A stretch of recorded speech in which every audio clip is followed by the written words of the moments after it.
Good morning, sir. Good morning. Good morning To you. Thank you for accepting my invitation to have the interview with us on the education policy 2020, which is a topic of great interest to all the stakeholders of this country. And yourself being the Honorable Vice Chancellor of Rishi Hood University, you are one among the top luminaries and higher education leadership in the country. And it is very interesting, and I was very interested to know your viewpoints on the new education policy 2020.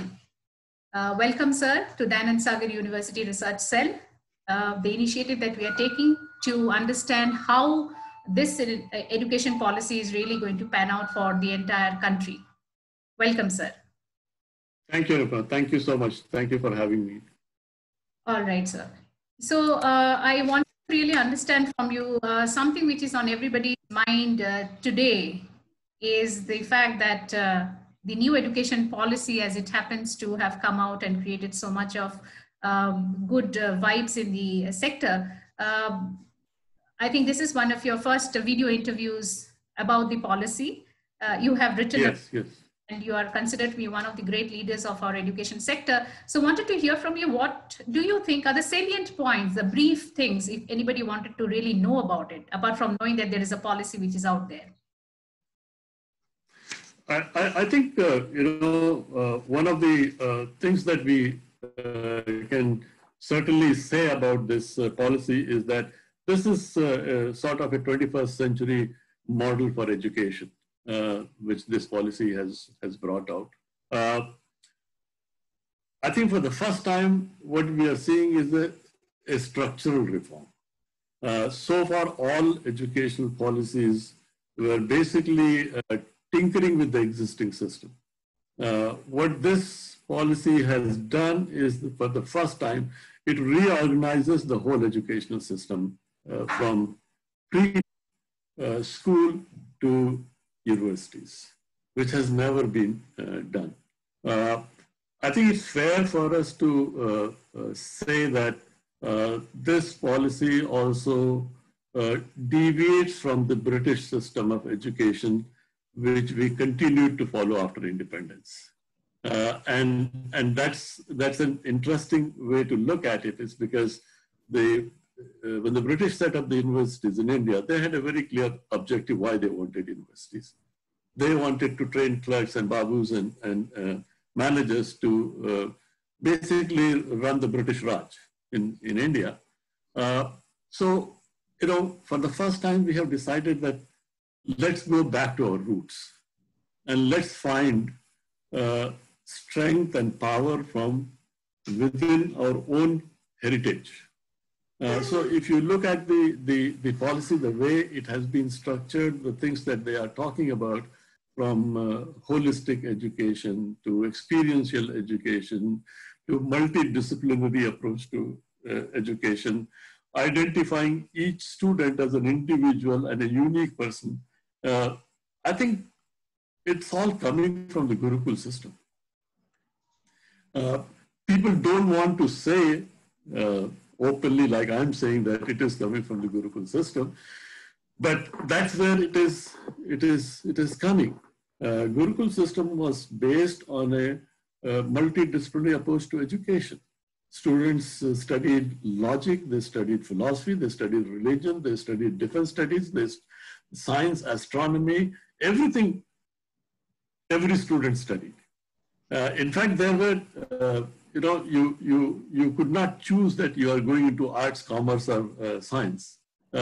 Every student went through all subjects, and it used to be the teacher who used to decide whether they are ready to go out or they are not ready to go out. So there were no systems of failing students. Everybody learned at their own speed, and some who learned fast, they went out fast. Those who took more time, they continued to stay. So some of the things are being drawn from that, and I think that's a great thing, because what I see is that a lot of things that we are doing today, for example, we are trying to promote personality development. We are trying to promote holistic education and experiential education. I think these are all things that were already there in the Indian education system. And now what is happening is that the West has taken all these ideas, repackaged them, and then it is sent to us. So we feel that this is a new idea coming from the West, but actually it has gone full round and it has come back to us. So I think to some extent we are seeing a shift back to that, and which is good because the focus is on individual students and what they can do. But besides that, what we are also doing is that we are bringing a structural shift. No more 10+2. That's a shift in the structure of the system itself, and we are trying to integrate even preschool into the whole mainstream of education, which is the 5 that they have put, includes the preschool also, plus class 1 and 2. So even preschools are integrated into the mainstream of education system, which is a good because there can be more quality control now than it used to be before. Board exams, for example. Now there'll be board exams semester-wise, which is great because having an annual board exam, maybe once a student messes it up, it's done. He can't do anything. But in this way, if there are 2 exams, then probably he has an opportunity to recover and cover up, and we expect to see better results. Same kind of structural shift is happening even in the higher education system. All in curriculum, in pedagogy, in the multidisciplinary approach, everything is changing. I've always advocated that general education should be the key driver of higher education. And we have to stop boxing students and isolating them, that you are an art student, you're a science student, you're a commerce student.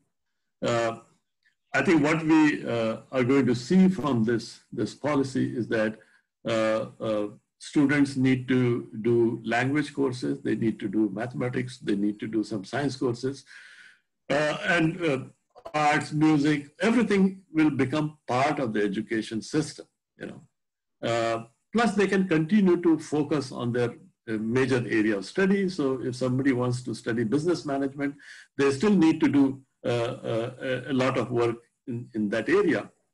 So I'm looking at a structure which would say that, okay, for a 4-year undergraduate program, you're required to do about 200 credits of courses, out of which 140 credits will be your major courses, which are, let's say, management courses. The rest of the 60 credits have to come from different areas where there could be a lot of choices. For example, we could say that, okay, you need to do 8 credits of language, right? Now, the student has an opportunity to do 15, 20 different, choose from 15, 20 different. So he has a choice. They can choose the two courses that they want to do in language, which will be good. Or for example, let's say if we say that you need to do 12 credits of course in sciences. Now, there could be so many courses in sciences, 15, 20, 25 courses, and the student has the choice that he can make, that these are the courses. So this is really a choice-based system. This is what it means. What this will also mean is that, and which is good, what they're doing is to create these multidisciplinary universities. Now, when you have multidisciplinary universities, students choose courses across different departments now. So if I have to take 2 courses in sciences, I would go to the Department of Sciences. Or if I have to take a course in law, I will go to the law school rather than anywhere else, because those courses in a multidisciplinary university, the courses are already being offered. It is only that now, along with students who are doing engineering, you would also have students who are doing commerce or who are doing management or who are doing dental education. Everybody is going to be part of that. So there is a better diversity within the class also. So I think these are some of the salient features of the shift that we are going to see. You know, it talks about experiential education. Now, I've been working on this kind of a model even before this policy came. We have been at Rishihood, we have been promoting this whole idea of multiple exits.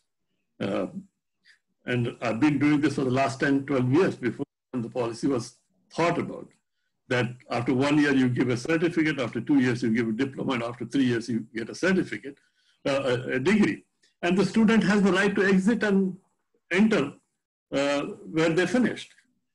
I think that's a great move.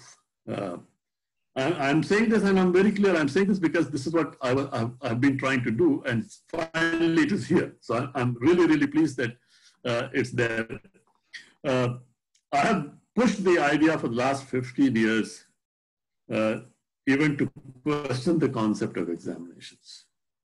I have personally been against the idea of giving a fail grade to a student. I don't think that students need to fail. Students only need to complete the course with a grade, or they have not completed the course. Why do we have to say that they have failed? Because once you put an F grade for a student, he fails for life. And I don't think that's a fair system. So it's okay to grade them A, B, C, D, whatever you want to, and an I, which is an incomplete. You haven't finished the course, so you need to do it again. It has the same purpose, right? So finally, I think the evaluation systems are bound to change now, because in an experiential learning model, students have to do things. It is learning by doing things, and this is what we are doing at Rishihood University. Our approach is that 20% of the learning should come from hearing things. 30% of the learning should come from seeing things or experiencing. So it's a video class that is going on, or it's an industrial trip that is going on. So where the power of learning is coming from the vision, sight, seeing. And 50% of the learning should come from doing things. So this is what we call the principle of 20, 30, 50. So 20% of lectures, 30% of lectures are listening, learning by hearing, then 30% learning by seeing, and 50% is learning by actually doing things. That's what experiential is, right? Where students are on the driver's seat. They determine the whole learning process. It's very similar to you don't learn bicycle by reading a book. When you have to ride a bicycle, you need to sit on the bicycle and you need to fall a couple of times and you learn. But you also would understand that once you do go through that process, you don't need to memorize it. Even after 10 years, you may wobble once, but you will be able to ride the bicycle because there is no memory involved. It's an experience. And that's what experiential learning is, that the process is very, very clearly defined, that our objective in experiential learning is to move the student from a system of dependent memory to a system of independent thinking and problem solving. That's what it is, which is unique with this policy. Sir, what some stakeholders, primarily students, parents at this point of time, especially in this time when everything is really so much uncertain, people are really asking the question, which is, when is it likely to be executed? Or what are the possible timelines that we're looking at? Yeah. Okay. I feel that, when you start something new, it's easy to start it and it's faster to implement. When you have something existing for 70 years and you need to change that, then the process is much longer because you don't want to destabilize everything. So the speed has to be such that the process is continuous over a period of time. I feel that we should fairly look for about 15 years range for the whole process to be more or less well established, fully operational. Because as I said that it also requires a structural change, right? So now we have, for example, in higher education, we are classifying institutions into 3 categories now, right? Now, but right now we have too many categories. So we also have to find how are we going to shut down all of them, because in a category that will not exist, we already have students. And some of these students will be there for 3-4 years.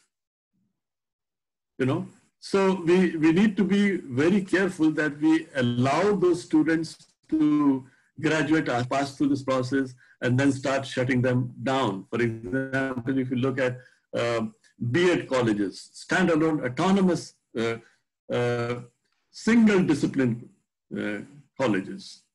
Now the policy clearly says that single discipline colleges will not be permitted to continue. But we will have to give them time to shut down because the careers of so many students are going to be at stake. So we can't decide as a policy that from tomorrow these colleges are closed. So even for that process to happen, it will take at least 3 to 4 years, depending on which area it is. It is the process of implementation becomes lengthy because of these kind of technical issues that will come. Also, in the categorization of the institutions, for example, it may be very easy for St. Stephen's College to say tomorrow that, okay, they want to be autonomous, and probably they'll meet the standards that is required to be an autonomous college, not affiliated to Delhi University. But the same may not be true to all the colleges which are affiliated to universities. Some of them may not be able to meet the standards to become an autonomous college in the 3rd category. So they may continue to still be affiliated for some time till that process of capacity building happens and they are ready to move into the next category. So I think we'll all have to go through this classification. For example, deemed universities, what are we going to do with, in the new policy, there is no place for deemed universities. All of them become universities, right? So where are they going to be? Are they going to be in the 1st category or are they going to be in the 2nd category of deemed universities? So you know, I think implementation is going to be a long drawn process. But I always feel that whenever any reforms happen, the most important reform that needs to happen is a reform in the mindset of the people. And that's very, very important. Implementation on paper is a different thing. Implementation in the minds of the teachers, the students, the administrators, the government, the policy makers, that's equally important. And I think there is a lot of excitement about this policy, even though I have some reservations also, but I think overall, I would say a thumbs up for this policy. And we will go through a phased implementation, which is also the desirable way to do it. Otherwise we can, too quick an implementation can actually become very dangerous and can actually rock the boat. One more thing which, of course, because of the phased implementation, structural shifts and issues about, taking care of all the stakeholders concerned. Now, one question, I mean, it might be a very simplistic question, but would a student at this point of time in the higher education system, who may be in the 2nd year of their graduation, would they need to look at if they're pursuing something in the humanities or management, which is a 3-year BBA program, or some BCom program of 3 years? Do they need to really think about, yes, now the program might become 4 years in their institution, or perhaps will that take time? I think. And one more thing, sir. One more thing. Would it also likely to affect the admission intakes for the current season? Okay. I think as I see it, over a period of time, we will continue to have a 3-year degree program. And we will start seeing the introduction of 4-year degree program. And probably at this point, implementation-wise, the students may still have a choice to go into a 3-year or a 4-year degree program. 4-year degree programs will be new programs. Therefore, their structure is going to be as per the new policy. The old degree programs, that is 3-year degree programs, will probably go through a structural change. But it may not affect the current students. For example, there could be integration of other disciplines in those in the 3-year programs also. But as a university, if I were to do that, I would start that with a new batch and let the old batches pass out with the old program. But the new batches that will come in will go through a new program structure, which will be more integrated, more multidisciplinary in its curriculum and pedagogy. I don't think that this will have much impact on the admission cycle or the process of admissions in any way. Choices are still going to be there. I'm sure that a lot of students who go abroad for higher studies, they're all going to go into the 4-year programs because it's, for example, the US system requires a 4-year degree program. So obviously, it's better for those students than to go there and do some credits, additional credits to meet the 4-year requirement and spend that kind of money. They will probably go into a 4-year program in India and then move out to other countries. So in that way, I think the policy, knowingly or unknowingly, has made the Indian education system meet the international standards in terms of education. So I'm glad that it has been done. Okay, we will pause for a while. I will take it into the next segment where we will address a few issues about the policy affecting the other stakeholders, which are educators, the accreditation process, and all of that. So we'll be back in a minute. All right. Thank you.